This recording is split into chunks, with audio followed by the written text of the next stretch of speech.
Hey guys, Dr. Mike here for the Making Progress channel. And today is video number 76. Kind of a wacky one, but stay with me. It is going to be a discussion of 20 of my flaws that I self-assess as being flaws, or other people have assessed in me as being flaws. Some of them are like, it sucks. Some of them are quite neutral, but other people think they suck. And some of them to me are deep and painful. And why in God's name am I doing a video like this? Well, I think that being open about your flaws can be a really, really awesome thing because it lets you accept them, that they're real, or potentially think, that doesn't actually bother me. And the ones that do bother you and assess that is a good idea to change them, you can work to reduce them if you like, to improve upon them. You might not become perfect anytime soon, but you might become better. And the only way really to become better that's like the best way is to first assess flaws. It's like if you're, improving some kind of machine, or if you're running a company, if you're looking at your physique, you got to be even-handed in admitting like where there's room for growth. And that's really just what flaws are. I think on the other hand, that hiding from your flaws is probably unwise because they're always going to hit you at some point, and you probably won't see that coming because you were hiding from them. Nor will you try to make them better because you didn't even know what they were. That's probably not great. And the big stumbling block here for most folks, as is kind of obvious, it's really difficult to talk openly about your flaws, especially to other people, but sometimes even to yourself. And if you can't talk about your flaws to yourself, you're sure as hell not going to talk to them about other people in most cases. So I'll go first, and I will talk about 20 of the flaws that I've gathered together. It took me like 3 minutes to jot all these down. Right? They're not that hard to figure out. And so here are some of my biggest flaws as I see them. And no doubt there are many more flaws that I have, and way gnarlier ones. But here we go. I'm going to talk about my flaws. And at the end, I'll have some kind of positive message, and I'm just going to go cry in the corner. All right. I promise I'll have a message after this that'll help you. But I figured I'd just take the first step. Let's give this a shot. So I assess that some of these are quite minor. Some of these are pretty deep. So hang in there. I assess that my face is considerably asymmetrical, and that deviates substantially from universal beauty standards. And I can see it in the mirror. I can take a photo of myself and then flip the screenshot and take another photo. And gee whiz, that does not look like the same person to me, to my very well-trained eyes. I think it's like everyone's to some extent asymmetrical, but it's quite literally a flaw. I consider it one of those like, shit bees like it is, but it's not cool. It's not the coolest thing in the world to realize that that's the case. So there you go. Another one that quite frankly, I never really cared about and still really don't, but people bring to my attention is that I'm short. I am, all jokes aside, on the internet, 5'6", and that's like manlet height or short king height. Oompa Loompa height. And so it is what it is, and I'm aware of the fact that, attractiveness for males peaks at about 6'3" on average. And so, gee whiz, I'm a few inches off of that, a few inches off of some other stuff as well. And, that's a thing. People will bring up to you if you're short and you haven't admitted to yourself that you're short and that you would ideally rather be taller, you should. Now, I ideally, if it was really cheap and didn't screw up my training, I could be 5'9", that'd be nice. Maybe 6 feet, just try it out. But I might not like it. I might want to go back because on the one hand, it's cool to be tall, mostly for combat sport, actually for me, exclusively for combat sport, and have more reach in jiu-jitsu. But you tall people have a real hard time on airplanes. I'm not trying to do any of that. Scott, imagine if I became 6'6" and I was like, what the hell did I do to myself? Now business class is uncomfortable. Oh crap. I do not envy basketball players on airplanes. So it's a thing, and it's a flaw to at least other people, if not me. And that's something that I am good with, but it's a thing. Some of these I'm good with. I fundamentally accepted all of these, but some of them are tougher than others. Another one is my body is shaped weird. My body's not shaped like I would ideally like. My torso is too long. My torso is too thick. And my arms are a normal length for my torso, but my legs are way, way, way too short for how big my torso is supposed to be.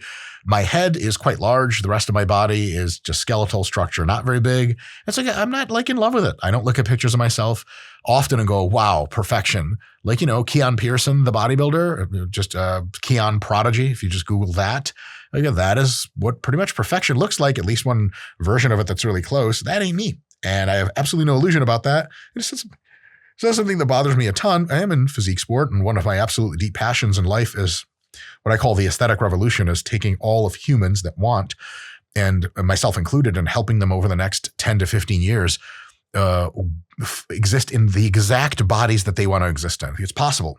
We're already well on our way. But, like, one of the reasons I have that passion is because I'm not exactly like super jazzed all the time about the body shape that I have. And it's okay. It's just not like degrade my quality of life a ton or anything. But if I was not aware of it, it would be kind of under the surface and it would kind of suck. Another one is I'm bald, like number 4. And that's definitely a flaw for people. For Scott, for reasons I can't quite tell yet. Is it like girls like hair on your head, or do guys like hair in their? The girls do, yeah. Okay, so I love the I don't care fundamentally, so I do this like half shave, half let it go for a few days.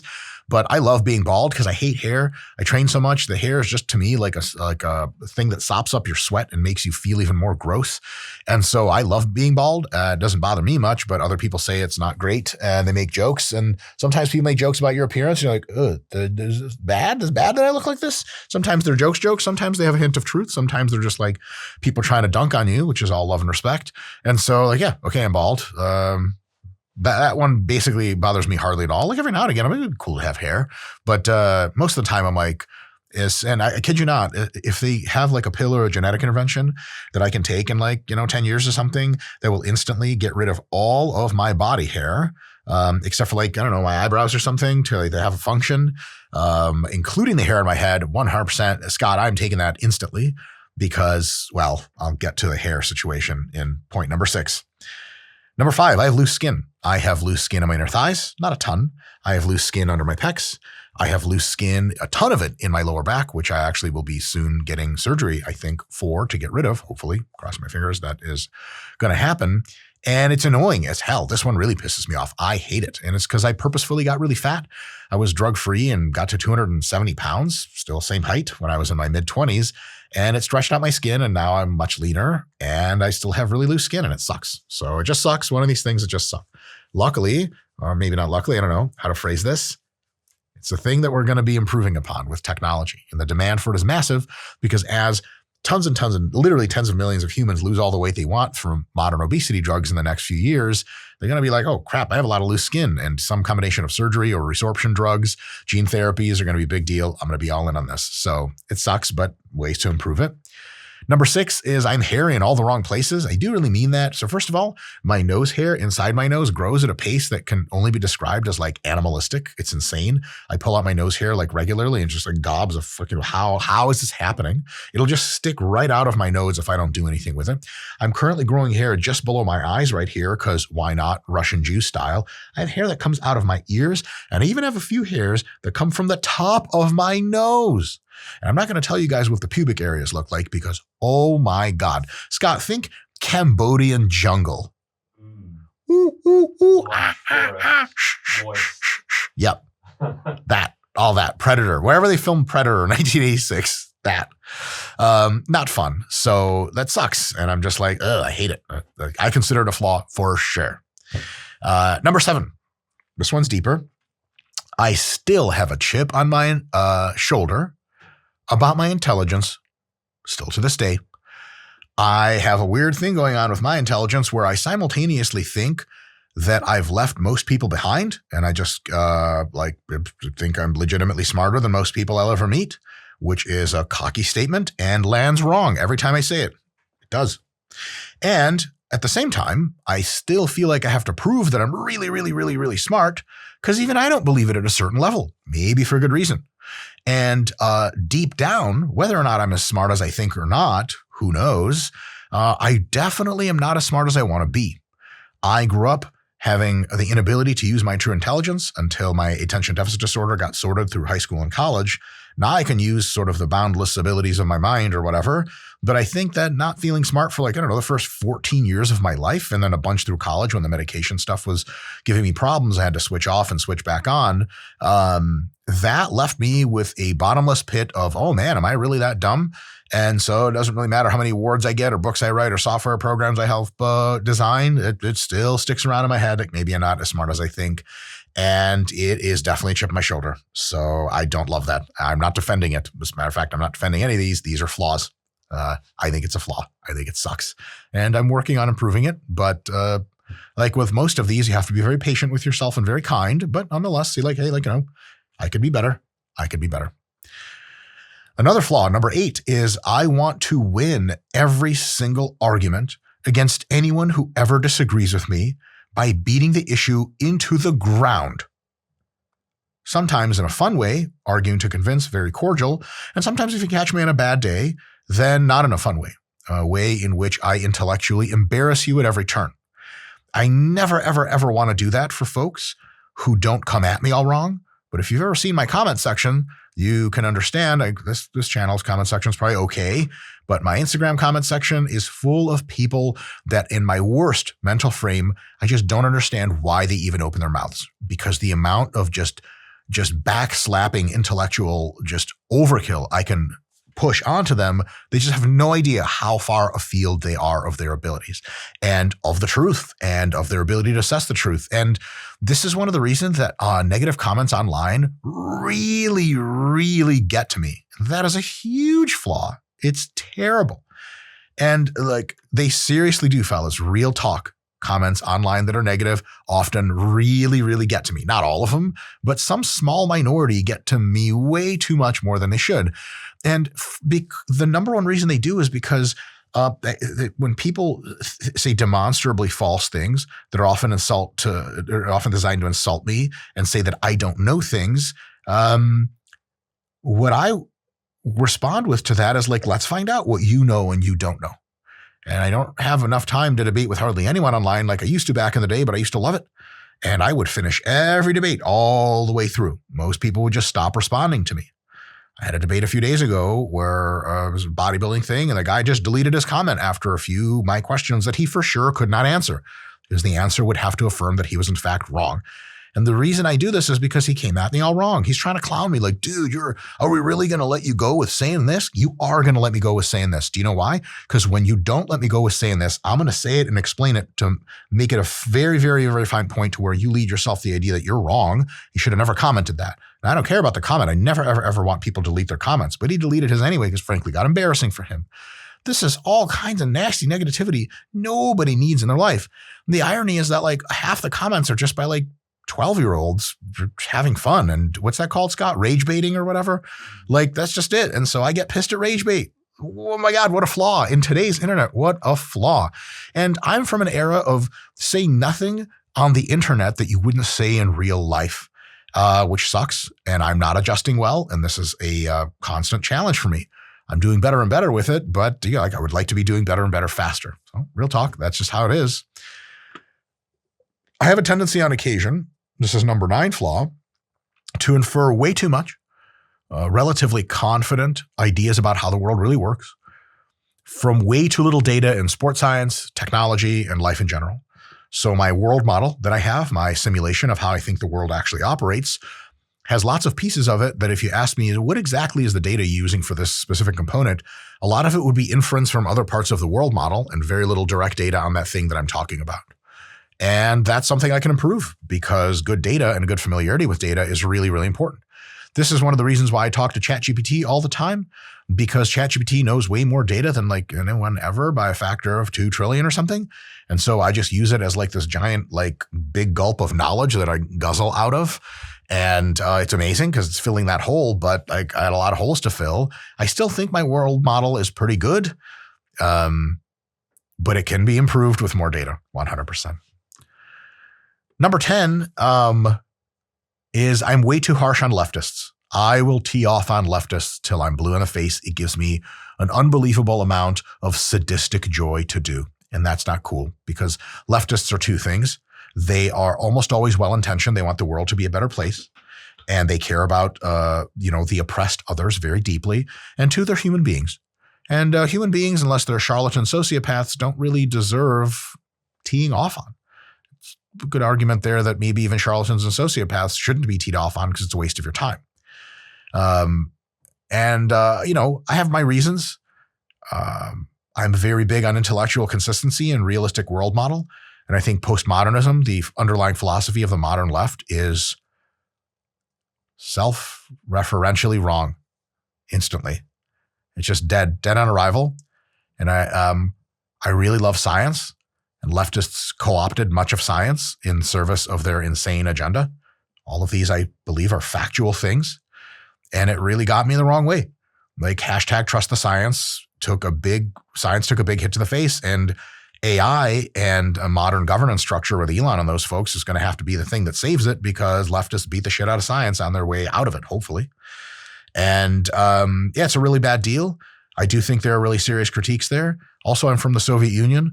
When you run away from a prison country with your family, and then other people in your new country say like, hey, like we should also have a prison country here, you tend to get like borderline violent thoughts, like you're never, ever, ever taking us back to communism. And legit, I will just openly, publicly say this, take a shot at the title if you want. If there's ever a communist revolution in the United States, I will be fighting against it to the death, mercilessly, because it's worth it. You would say the same thing if you were leftist about a fascist revolution, as well as you should. So college, I also went to the University of Michigan. We were promised elite educations and got absolutely an amazing education, but we also got a whole lot of like, I don't know what to call it, pure injection of propaganda at every turn. And that really sullied me. I was looking for an elite academic experience about the truth. And what we got was a lot of truth, and then we got a lot of BS too. And it just got worse since I was in school. And that really hurts me because I was an academic for a long time. And academia is the thing that discovers pure knowledge. And that not anymore. It doesn't do as much of that as it should. And it does a whole lot more of pretending and copium. And that's fundamentally what modern leftism is just a whole lot of copium. And so I'm, even in this video, way too harsh on leftists. Yeah. If I was growing up, if I was a producer of content in the 1980s and we had the moral majority conservatives saying we got to ban video games and ban movies, I would be really pissed at them too, probably a bit irrationally. So just a different time, different place. Number 11 is I have a tendency to talk way too much and way too fast. Every single time that I'm on either the RP channel or I'm on this channel, I'm purposefully capping the speed of my delivery so I don't leave people behind. It's cool. It's a good habit to get into because then I can think way ahead of my thoughts. But sometimes if I talk at the speed of thinking or a little bit slower, then I just talk way too fast. And sometimes I get in a rant and I get in a mode and I talk way too much. I had an undergraduate class my freshman year in writing for engineering majors. I was initially an engineering major at University of Michigan. And the entire grade of the class was just one group project at the end, from what I remember. And you shared your grade. So you didn't get an individual grade. Everyone in your group of like 4 people got the same grade. My group of 4 people were amazing guys and they were awesome. And I remember I was like missing a lot of class because my brain was falling apart from no longer being able to use ADD meds. So I was practically functionless. And then when the presentation came, I did a fine job on my part, but I took like 3 minutes too long and like a 12-minute total presentation or something, which is insane. And my part went great, but because we went over time in sum total, we got like a B+, and a lot of those guys I don't have ever gotten anything below an A, and I took something from them that I'll never be able to return. So I'm really actually consider this a formal apology to those guys, or informal at the very least. It was terrible. It was terrible. And I've never recovered. It's always going to be a thing that I did that was awful because I just couldn't shut the hell up. And I do that a lot. So knowing when to shut up, real good thing for me. For most of you folks, you probably don't express yourself enough. I, Scott, do not have that problem, do I? Not even close. Yeah. Another thing is I worry incessantly about offending people around me enough to drive me crazy. I'm really sensitive to if everyone around me in a group of, let's say, 5 people hanging out is having a good time. And I'll subconsciously and even consciously pick up on their cues of body language, how they're doing. And I'm like, oh my God, is everyone having a good time? And if I thought I offended someone in a conversation, it kills me. And it's nice. It's compassionate, but sometimes it goes so far that it drives me insane. And I'm not even having fun in social groups at times because I'm so concerned that I'm not offending anyone and that everyone's having fun. It's a bit much. Very, very much a bit much. Here's another one, number 13. This one's intense. Maybe something you can get out of this one for yourself. I am not someone to look up to for moral purity.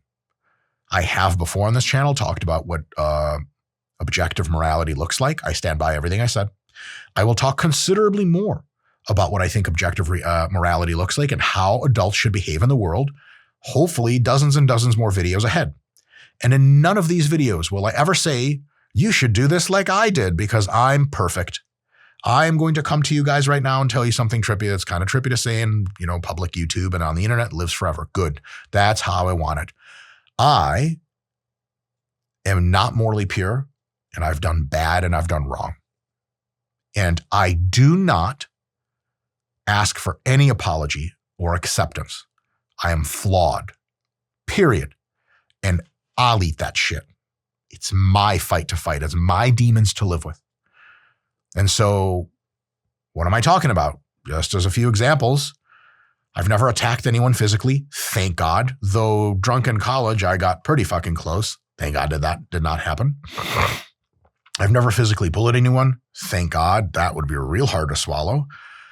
I've stolen a few times in my life, low-key shit. I felt absolutely awful about it and still do. I'm 40 years old. The last time I stole anything remotely, I was like 18, maybe 17. I've lied. I've lied a lot. I've cheated. I've cheated on people. And I've done things I wish I could forget. I don't wish I could forget them anymore because it would be a cheap shit, easy way out for my bullshit sense of self to forget them. And it would delude me into thinking that I was a better person than I actually am. But some of the things that I did were so bad that at least they taught me one thing. They taught me that I had a conscience. Why? When I listen to music, I have some favorite music that I really like. A lot of it's electronic. And music that is my favorite sings to my soul. It gives me a feeling of transcendence, a feeling of empowerment, a feeling of beauty, of depth.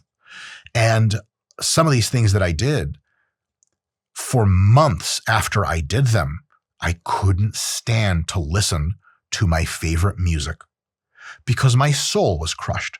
I crushed my own soul by being bad to others. And so I was like, oh, that's nice. I'm not a psychopath. But on the other hand, I feel terrible, terrible, terrible, terrible. And you know what? I still did bad things after that a few times. And I felt even worse. And at some point I was like, you know what? I can't do this shit anymore. And probably for like, I don't know, something like 10 years or something, I've done pretty much nothing I can say is explicitly bad in any way I would catalog it, like a really moral failing. But I'm still eating it to this day. My insight on this for you guys is that compartmentalization, doing bad and then pretending you're still a good person by keeping the bad in your little brain compartment you don't ever open up, it doesn't work for long for most people because that bad shit you do seeps into your consciousness until you have to eat it over and over and really accept the fact that you were acting like a huge piece of shit. You were at fault. I was at fault for every single bad thing that I ever did, period. I have no excuses. I have no, but these are technically reasons. I have no, I'm so glad it happened because I got to learn from it. Fuck that. I did wrong and it's my cross to bear forever. There is a really good thing about self-forgiveness, about moving on. Maybe in the future I'll make a video about it and I don't really feel like it. But I don't often really feel like it, and I don't think that's a terrible problem in my case. Because if you're too quick to forgive yourself and not really work through the pain of what you've done, the disincentive to do it again might be low. And I own my shit.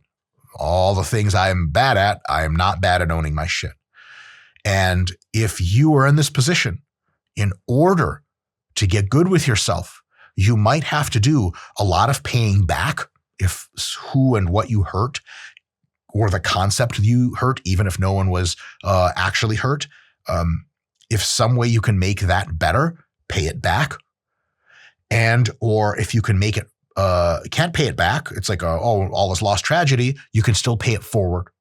If you've done some real bad in your life, but you can't fix it, then the least you could do for yourself is to be incredibly good for years on end, maybe extra good, because then it'll heal your soul for you. It won't heal it perfect. You'll always have a scar. I don't know. AI might fix that too, but you're going to have a scar. It's not a gaping wound anymore, but the scars are good. They let you remember that you're capable of doing bad, and to remember, to remind yourself, I'm not going to do bad anymore. I'm not going to fucking steal. I'm not going to cheat. I'm not going to, say things behind people's backs or make up fabrications. I'm not going to do stuff like that because it makes me feel terrible. And it's not for you to go, now you might need therapy for it, but therapy isn't the only thing. Go and do good in this world so you can net out your bullshit. Some John Wick type of shit right there. Pay it all forward. And then you might be able to feel human again. I'm still on my way to feeling human again after all the stuff I've did. And if this ever shit, I'm not going to publicly talk about it because it was kind of fucked up and would throw other people under the bus. But some of the shit I've done, you're going to realize like some of this is pretty fucked up. No one ever actually directly got hurt from any of it. Never stolen an appreciable amount of money or anything like that. I've never hurt anyone. I've never defrauded anyone. If any of this comes out, hopefully to God it won't. But if it does, fuck it, I'll own that shit. Shit happens. I did all that fucking shit. I own it. Then you guys might consider like, this isn't like the end of the world. I thought you like killed somebody. I didn't do anything like that. But I'm not letting myself go for even some of the bullshit that might not be that big of a deal. And some of it I think is a pretty fucking big deal. Sometimes victimless crimes aren't victimless because you end up hurting yourself and you have to eat that shit for years. Good. You should be eating it. Well, I'm not here to tell you what to do. I'm eating my shit and paying it forward by being a better person. And that's not an excuse. I'm not paying off any debt. I'll forever have been that person that did wrong. That's just it. Number 14, I am so obsessed with my physique and improving it that it's literally killing me, thanks steroids and growth hormone, and sapping joy from my life often. Now it gives me tons of joy, but also saps a ton of joy. And that's the thing. I'm 100% obsessed with my physique and I own it entirely, and it's a flaw. That one's not very complicated. Number 15, any groundswell, any presentation of anti-progress things in the news media, anti-science things in the news media, anti-capitalist things, anti-market economics things in our society, however small, if I see them, can often depress the living fudge out of me. And that sucks. I almost never scroll on news feeds anymore. I almost never even scroll through my own YouTube news feed because bombastic headlines and titles and thumbnails about things that people just don't understand really hurt me in a deep way. And that's ridiculous, but it's true and it's a flaw. If I scroll through like AI news content, like almost all of it is, in my assessment, some combination of deeply wrong, preventing the arrival of progress much more quickly, and clown show embarrassing to the people that put it out. And I hate seeing it because it, in a sense, kind of hurting everyone by being put out into the world. Now, at the same time, I'm for 100% free press and free speech and open expression. So it's my job to do one of two things: not consume content like that, or consume it in a way that understands that it comes from a certain perspective that has a grain of truth, but is not entirely true. And it's no big deal. Everyone thinks a certain thing, but the arc of progress is pretty strong, and we're probably going to be okay. That is a whole lot of copium. I just told myself it is a flaw, so I deal with it all the time. Another one is I pop off at the mouth on occasion and say stuff that I could have said way better or not said at all. And if I just paused and thought it through. I've been on multiple podcasts, on pretty big podcasts, where a lot of the stuff I say, I'm like, damn, this is sweet. I'm the man. And some of the stuff I say, I'm like, Israetel, why? Why did you say that? One of the things that gets me the most is when I make absolutist statements for 99% truth that I really should be scientific about, saying relativist statements. So say, no one gets hurt by doing this. Wrong. What I should be saying is almost no one gets hurt by doing this. And believe it or not, that kind of pedantry really gets to me. So if I watch my own podcasts, I catch an no one instead of an almost no one. And I'm like, oh God, oh my God.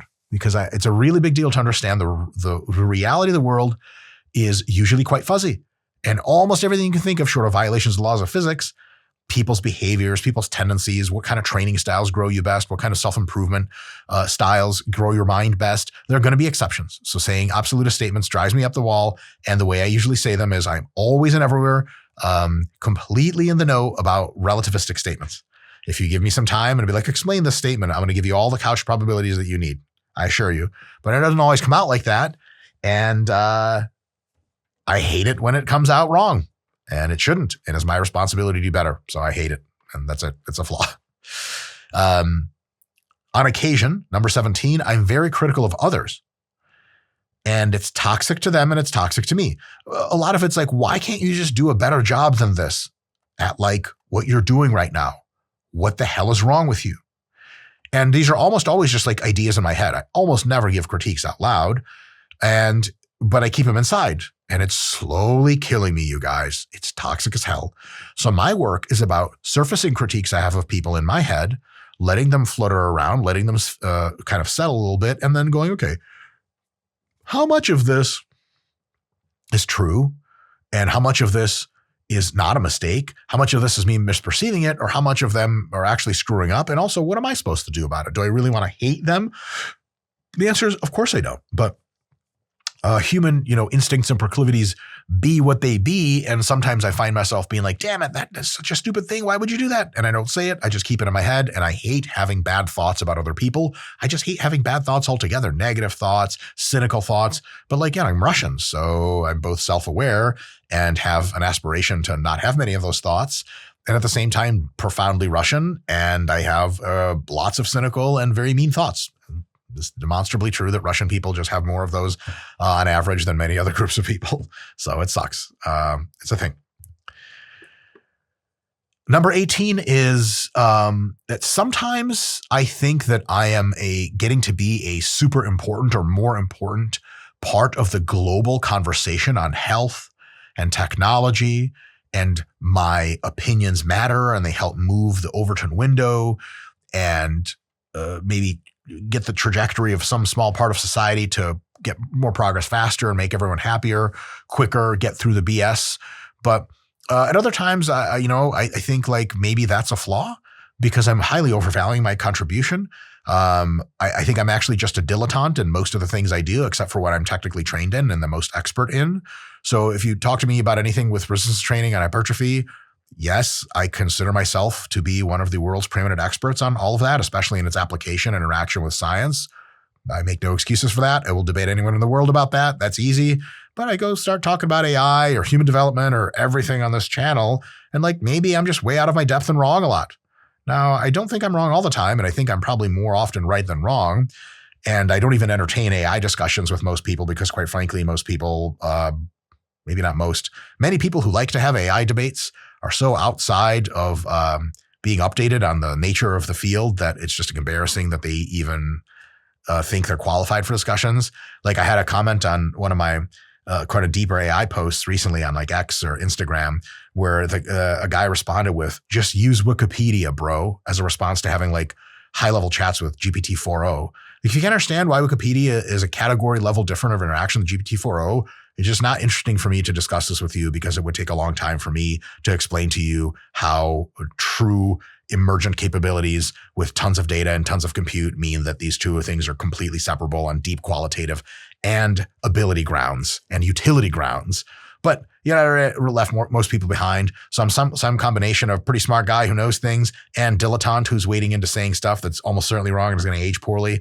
And I don't like the dilettante stuff. I'm leaning into it. I totally own it. But when you guys are like, why the hell is he talking about this? A part of me is yeah, I'm with you, man. Why would I do this? Yeah. But then again, I have no problem with being proven wrong. I only have a problem with people trying to prove me wrong when they're 10 steps behind me and it's just a gigantic waste of my time. And that shouldn't be a problem I have. That's another one of the flaws that we already talked about. Next one is number 19, almost through the list. I have before, and probably will again, but hopefully less or not, will make excuses for my failures. And I hate talking about them.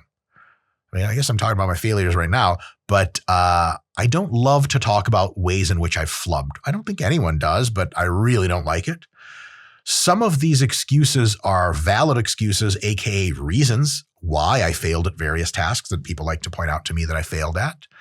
Some are no doubt exaggerated. And yeah, there's a grain of truth, but really it's not as big of a deal as you would say. And some of what I say is almost certainly total copium bullshit that I feed myself so that I can feel bubble bath nice. And the reality is that I am screwing up. It's a flaw. It sucks.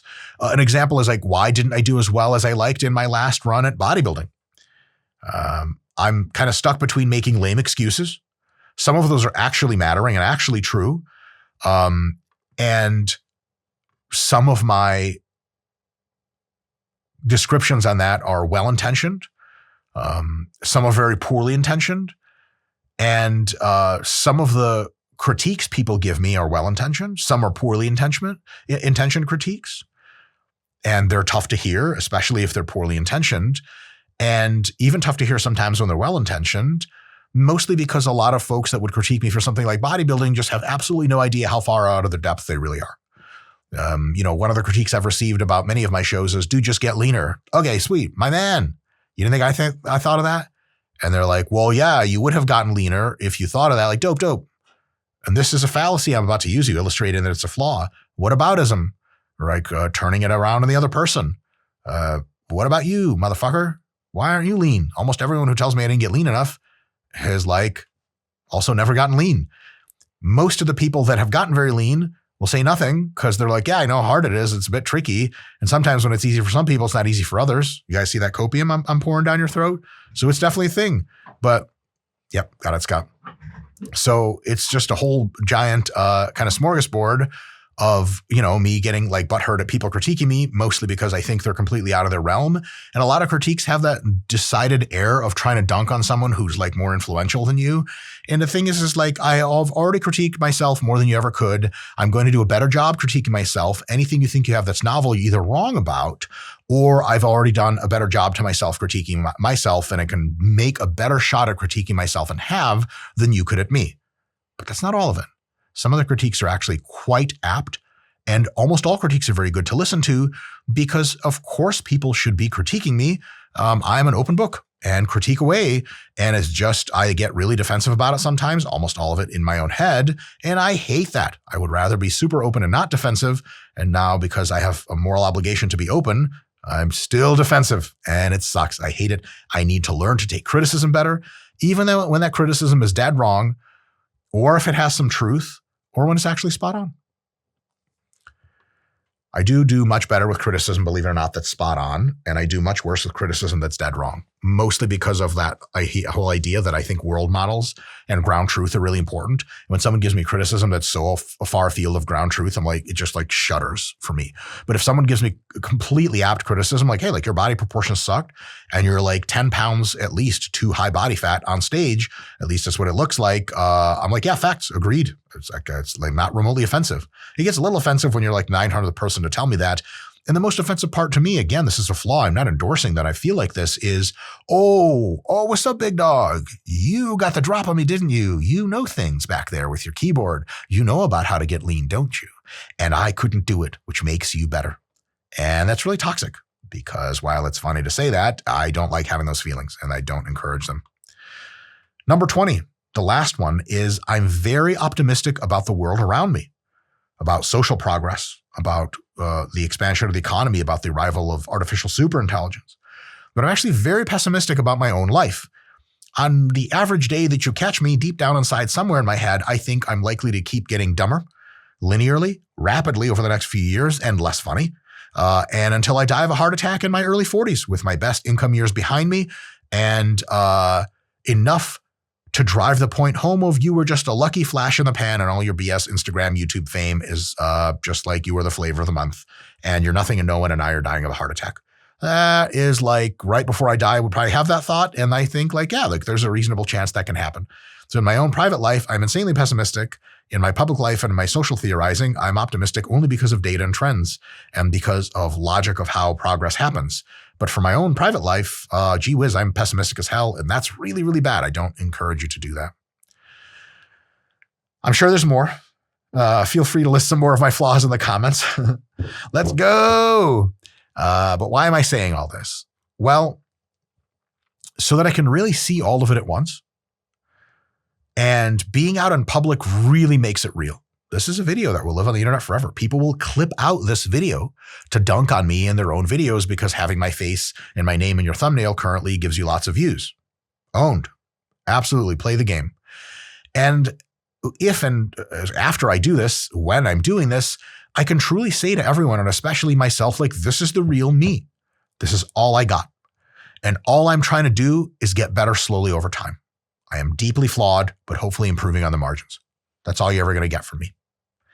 It's very scary, but it's also liberating and empowering because, like, yeah, I own my shit. I'm flawed. And I don't have any excuses. Period. Because if you think about it,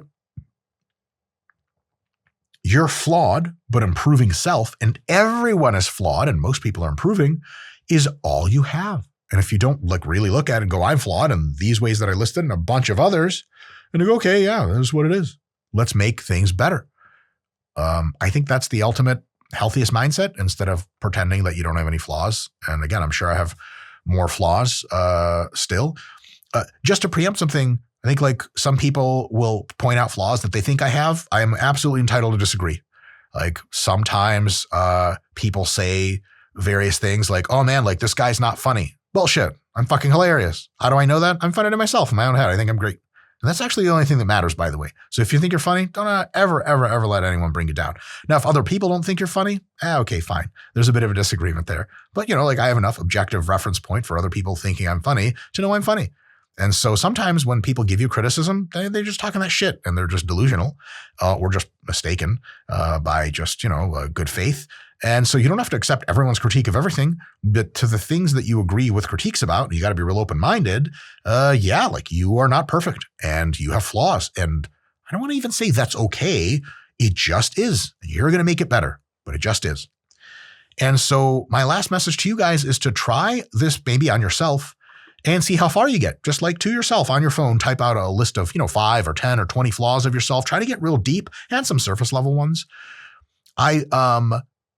You should also make a list of your strengths and your abilities. I probably no time soon will be making a list of my strengths, the opposite of my flaws, mostly because I'm like junior league famous and have a gazillion dollars. And like, that makes the exercise of talking about how awesome you are look pretty goddamn bad. Like, it just hits wrong. So I don't think I'm ready for that sort of thing, but you guys should definitely talk about your strengths to yourself. Have a list of your flaws, have a list of your strengths. That's how you get to know yourself better and work towards self-improvement. And if you guys want a video to recognize your own talents, figure them out, and kind of how to own them and expand them, I'd love to make that video for you. I think that's a huge deal too. And if you want a lot of introspection or a lot of depth, a lot of sitting with these feelings and really examining your mind for all of its wonderful things and for all its toxic things and scars and memories and things you've done wrong, meditation is probably the best way to do that. And the Waking Up app by Sam Harris is a sponsor of now every single episode of this, what is this, Scott? Podcast, YouTube, video, channel. Yeah, that. So there's a link in the description. Check out the Waking Up app. There's a whole Dr. Mike code, wakingup.com/Dr. Mike. And to be honest, I don't even check what money that account, like where that money goes. Scott, do you know where they pay us? No fucking clue. It's just a fucking awesome app. I use it all the time. Sam Harris is the man. I'm going to go be flawed somewhere else. Peace, homies.